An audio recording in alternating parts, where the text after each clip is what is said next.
Masih bertemu di channel Teropong Pengetahuan ya, di podcast Kawan Mesra. Baik teman-teman, ya ini kita bertemu lagi di episode yang ketiga. Nah, di episode yang ketiga ini kami dari Teropong Pengetahuan ingin membahas tentang masa kuliah tapi kok kebelet nikah. Nah, ini biasanya dirasain oleh mahasiswa yang saat ini sedang mengerjakan skripsi ataupun tugas akhir ya. Tapi tidak semuanya yang merasakan seperti ini, namun hanya beberapa yang mungkin merasakan seperti ini. Nah, mungkin yang sedang mendengarkan juga merasakan juga seperti ini, yang posisinya saat ini sedang kuliah. Nah, kita sadar bahwa banyak banget ya pasangan yang masih harus berpikir ribuan kali saat mendengar topik menikah sebelum lulus kuliah. Bagi cowok, langsung terbayang nih tanggung jawab mengurus anak orang, kemudian menafkahinya setiap saat dan menanggung setiap kebutuhannya.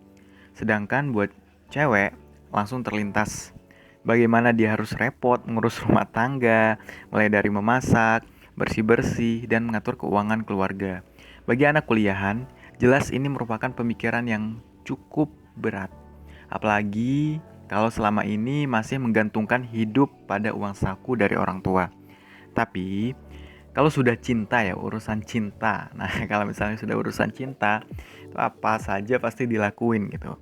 Ya, tidak ada yang namanya terlalu cepat atau terlalu lambat. Kamu masih kuliah S1 ataupun S2 maupun S3. S3 ini udah lumayan ya tuh. Udah lumayan cukup umur kalau sudah S3. Nah, ini antara S1 dan S2 bisa menikah kapan saja selama kamu siap dengan segala konsekuensinya. Biar kalian siap lahir batin, mendingan nih kalian sangat cocok banget dengar podcast saya pada hari ini. Yang dimana ada 3 poin penting yang harus kalian perhatikan sebelum kalian memutuskan untuk menikah pada saat kuliah. Nah, yang pertama apa aja sih? Yang pertama yaitu, apa sih yang bikin kamu ngebet pengen nikah cepet? Nah, ini yang harus kalian pikirkan, harus kalian jawab dalam diri Anda masing-masing. Nah, apapun penyebabnya, entah karena desakan kedua orang tua, merasa umurnya sudah cukup, atau sudah pacaran cukup lama, pastikan bahwa kamu nyaman dan tidak merasa terpaksa saat akan menikah. Kalau kamu berpikir bahwa menikah ketika masih kuliah akan membuatmu sangat kerepotan nantinya dan kamu bakal belum siap ke depannya setelah kamu menikah, maka sebaiknya niat ini ditunda terlebih dahulu. Nah, kemudian yang kedua adalah sumber pemasukan ketika kalian setelah menikah itu mau dapat dari mana uang pemasukannya. Nah, ada kelebihannya kalau kamu menikah ketika masih kuliah ya, dan kalian berdua sama-sama tinggal di kota yang jauh dari rumah orang tua maupun mertua.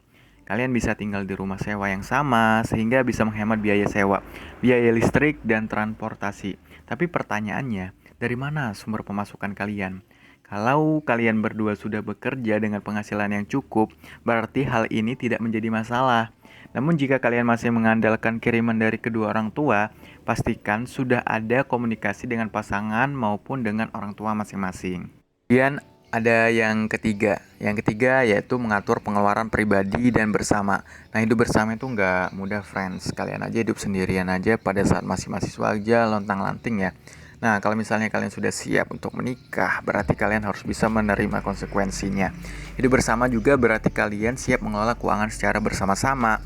Setelah sumber pemasukan jelas, sekarang saatnya mendiskusikan pengeluaran pribadi maupun bersama. Berapa biaya kuliah pasanganmu, biaya kuliahmu, serta biaya untuk tugas-tugas kalian sehari-hari. Perlu dibahas sehingga nantinya tidak ada yang merasa satu orang lebih boros ataupun bancos ya dari yang lain. Apalagi kalau kamu sebagai cewek nih, jelas kamu harus perlu ke salon, kemudian perlu ke perawatan, kemudian beli skincare juga. Nah, dan masih banyak lagi. Kalau laki-laki kan nggak terlalu banyak juga ya. Namun ya pengeluarannya sudah cukup lumayan. Nah, itu aja ya teman-teman, ada 3 poin yang harus kalian perhatikan. Yang pertama yaitu, apa sih yang bikin kamu ngebet pengen nikah cepet. Kemudian yang kedua adalah sumber pemasukan kalian setelah menikah itu berasal dari mana. Dan yang ketiga adalah mengatur pengeluaran pribadi dan bersama. Nah, ini silakan kalian perhatikan secara seksama sebelum kalian memutuskan untuk menikah. Kalau misalnya kalian sudah siap, sudah tidak ada pikiran lagi mengenai hal-hal negatif yang ada di dalam pikiran Anda, silakan kalian putuskan untuk menikah. Selamat. Ya, terima kasih ya teman-teman atas atensi dari kalian semua. Semoga podcast ini bisa bermanfaat bagi kita maupun bagi kalian yang mendengarkan, dan jangan lupa untuk klik subscribe agar kami bisa memberikan video-video bermanfaat kepada teman-teman, dan jangan lupa untuk klik tombol loncengnya supaya nanti video updatean terbaru dari Teropong Pengetahuan tidak tertinggal. Oke, terima kasih teman-teman. Salam Teropong Pengetahuan.